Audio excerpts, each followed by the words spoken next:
You checked in, but the ledger has other plans for you.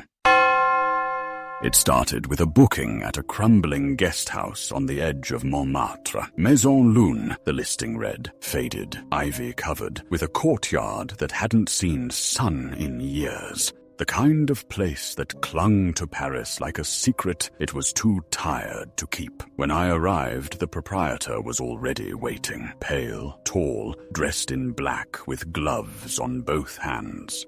"Room 5, he said softly. "Top of the stairs. You'll sign the ledger first." The book was leather-bound, thick, resting on a pedestal by the front desk. Dozens of names filled its pages, some recent, some dating back more than a century. I flipped to the last signed page. The ink hadn't dried. The name above mine matched my own. The handwriting, too. I looked up. The proprietor only smiled. "That happens sometimes," he said, turning the book. I signed anyway. Room 5 was colder than expected. The wallpaper peeled in careful curls. A full-length mirror leaned against the far wall, covered in a white sheet. The bed was neatly made. Too neatly. No wrinkles, no dents in the pillow. Not lived in. There was no clock. I drifted off around midnight. At 3:03 a.m., I woke to the sound of pages turning. I sat up. The ledger was now on the desk across the room,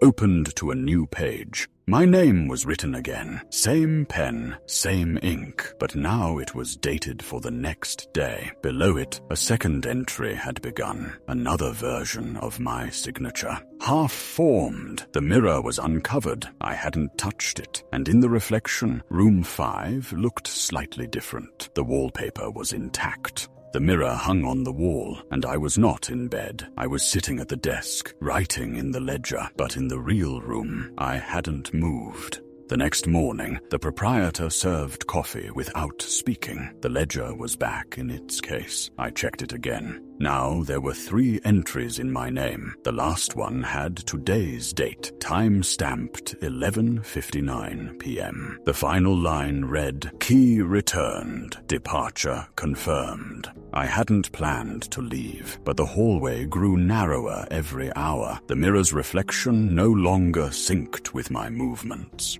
At sunset, a knock echoed from inside the wardrobe. The ledger opened again. My hand moved on its own, signing one last time.